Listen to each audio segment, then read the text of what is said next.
Now you're stuck, I would say, with Doc Rivers, and he wanted Adrian Griffin, and then immediately had buyer's remorse with Adrian Griffin, wanted him out. I'm just saying, we always criticize LeBron for being a coach killer, including myself. Like, how much blame do you put on Giannis here for wanting Adrian Griffin and now him being fired after just 43 games? None. Zero. Zilch.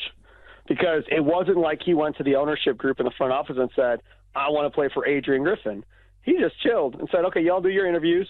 When you get it down to like a final three or whatever, let me know, and then, I'll talk to these guys, whoever you got. They presented Adrian Griffin. They did not present Doc Rivers back then. Doc Rivers wasn't good enough back then to be in their final group, but now Doc Rivers is good enough to override a guy that was in their final group at the end of the day. And even if Giannis said, I want to play for a former NBA player, well, Doc is. So he qualifies way more than Adrian Griffin. And then the reports that came out from Chris Haynes, which was apparently the Bucks thought that they might take a step back this year with the same roster as the previous year, and apparently that's why they felt comfortable going forward with a rookie head coach because they didn't have huge expectations coming into the year. But then they trade for Damian Lillard. Well, now expectations change, so now we need a proven guy. I want somebody to explain to me why they thought they were going to take a step backwards this year. Because for me as a fan, if you have Giannis, it's championship or bust. Regardless if it's Drew Holiday or Damian Lillard at point guard, you have Middleton, you have Lopez, you have everybody you had last year for the most part. You add Malik Beasley, and we're talking about we're going to take a step back, and we don't have as high of expectations as an organization, so we're going to let some rookie guy take over and be our head coach. That makes no sense. I feel like that's after the fact of trying to make excuses of why you screwed that whole thing up. So, no, Giannis only went with what was given to him from an interview standpoint. Obviously, Kenny Atkinson would have been better than Adrian Griffin, probably, too, at this point. He was the other guy they interviewed and talked to in that final three. But no, this is on the front office. They thought Adrian Griffin belonged in the final three. Then they clearly did not trust Adrian Griffin from the get. Would you rather on a Wednesday?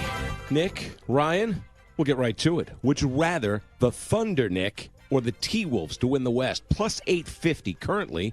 They're the top two seeds. I trust the Thunder over the Timberwolves. I really do. Minnesota's been a team that's kind of underachieved for years. I really was turned off by that loss they had to Charlotte the other night. I know there were a lot of blown calls in that game, but they blew a massive lead. You lose despite 62 points from Karl Anthony Towns. I love Anthony Edwards, but beyond Anthony Edwards, there's a lot of guys that you have question marks about once you get to the playoffs. Rudy Gobert is one of them. We saw it with Utah for years. Same thing with Karl Anthony Towns. They've underachieved for a long, long time. If I had to pick one team that would even fall off from these current spots right now, I would expect the Timberwolves to do it over the Thunder. The Thunder are legit, guys. I mean, you guys know how I feel about them. Sam Presti, best general manager in the NBA. His ability to build a winner with that team and it's all draft picks is incredible, the way he identifies talent. Shai Gilgeous-Alexander's not going to win MVP this year, but he's going to be an MVP at some point if this team keeps going that way. And now you threw Chet into the mix. They're legit good. They're a team that has a lot of chemistry. Everybody knows what their roles are. They're well coached. I absolutely love the Oklahoma City Thunder. Out of those two, I would take the Thunder at plus 850.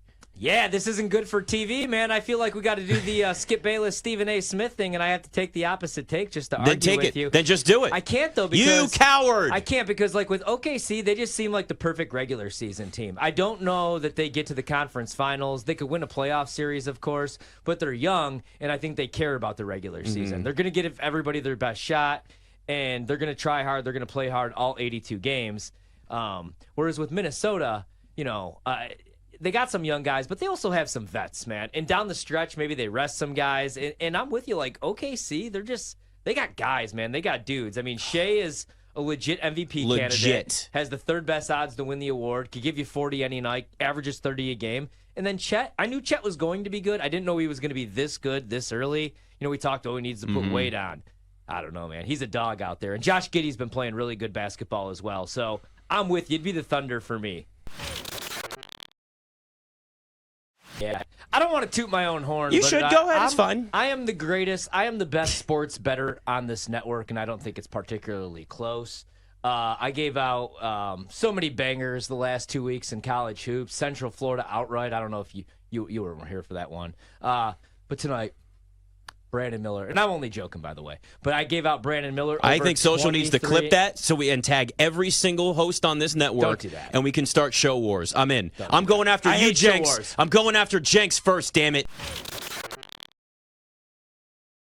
And you look at the Chiefs in the regular season, they allowed the second most quarterback rush attempts of any team in the league. Now, they only gave up right around 20 rush yards per game on those attempts, but they're a team that's been rather middling in terms of rush EPA defense since week 12, number 17 to be precise in that category. So I think Lamar Jackson, the true MVP, is going to get it done on the ground. I also like him to be the Super Bowl MVP. Might as well lock and load that right now while the value still stands at plus 230 at BetMGM before this game, because if Baltimore lives up to my very high expectations, that number could be cut in half come the time, the Super Bowl rolls around there in Sin City.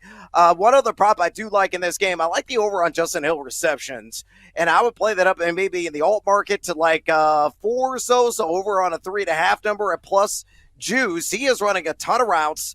He had 17 routes run, to be precise, last week, and he's gone for 12 more routes in a game in 5 straight. Kansas City in the regular season and postseason combined allowed 4.5 receptions per game to the running back position. In total, this NFL postseason, they've already allowed 10 RB catches. So Justice Hill, who has seen a nice ramp up in terms of his role as a pass catcher, could be a busy man in this game, no matter how the script really plays out. Going against this Ravens defense, top 5, pretty much every metric. Who do you expect to have a big game for Kansas City? I figure Travis Kelce will probably finish anywhere with like 7 to 8 catches in this game for 150 yards and 2 touchdowns, because that's what he does. But what matchup do you like, and what scares you the most coming up on that side of the ball? I'll give you that on Kelce, by the way. He averages over 90 yards in a score, I think, in this playoff career, so pretty safe to assume. Yeah. Travis Kelce will be up. I worry a little bit about it, but because the Chiefs are playing better offense over the last 2 games, honestly, probably maybe the best 2-game stretch they've had all year, I assume Pacheco will be big, Rashee Rice, and Travis Kelce. Outside of that, I don't expect anyone to have big games. They find an excuse to throw it to MVS or throw it to McCole, or in previous parts of the year, they might have thrown it to Sky Moore, who's hurt, or Tony. But they'll find a way to give it to Justin Watson or one of those other ancillary players once or twice. But they've accepted one very obvious thing that the rest of us knew about their offense the rest of the way. Only 3 players outside of Mahomes matter: Pacheco, Kelce, Rice. Assume those 3 guys get a huge bulk of the work, and then everyone else maybe picks up the scraps. I don't mind anytime touchdowns for random players because, look, Andy will give it to McCole Hardman at the goal line whether he fumbles it or not. But honestly, the same 3 players are who will be big for Chiefs.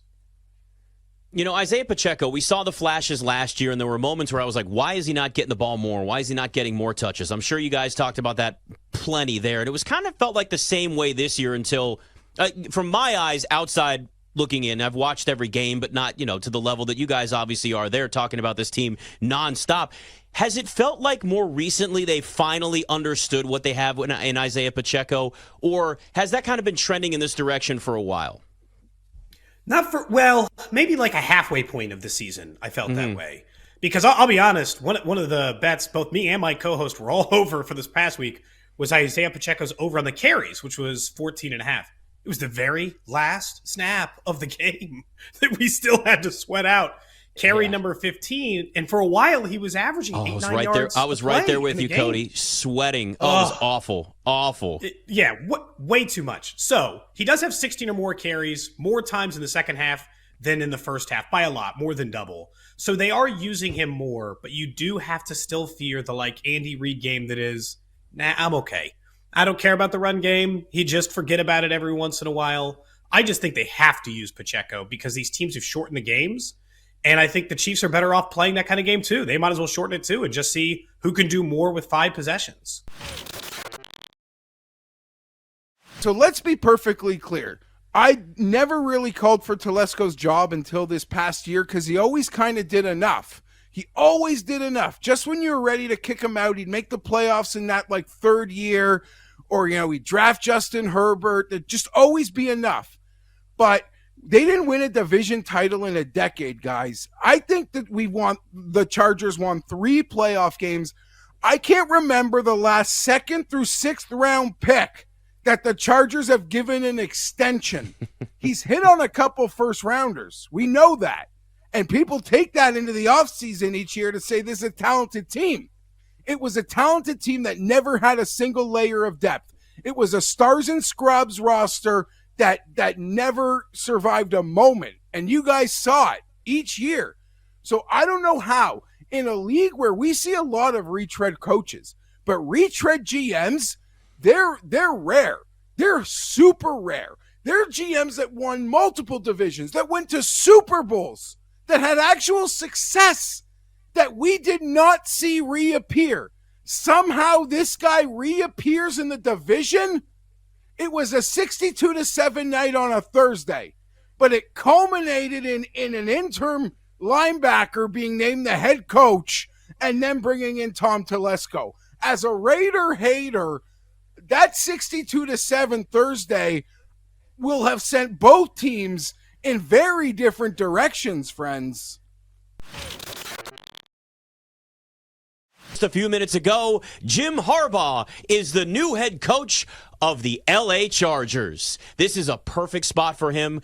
He is so good with quarterbacks. You knew that right away with those multiple interviews there was no better spot for him to go, Ryan. Justin Herbert is going to capitalize on this. We've seen what Harbaugh has done with everybody else, and there are very, very few coaches that have ever been able to have the success, college, NFL, back again to college, on top of that, and successful, and now back to the NFL again. This guy wins everywhere he goes. The Chargers may finally be a team that's worth betting winning the division, over on their win total, or whatever else it is, because they've let you down year after year after year, but now they got themselves a real head coach. I'm excited. I'm really excited. I think, this is a perfect spot, obviously, for Jim Harbaugh. He's really good with quarterbacks. Look what he did the year that he spent with Alex Smith. Then they made the transition to Colin Kaepernick, was really good with Kaepernick.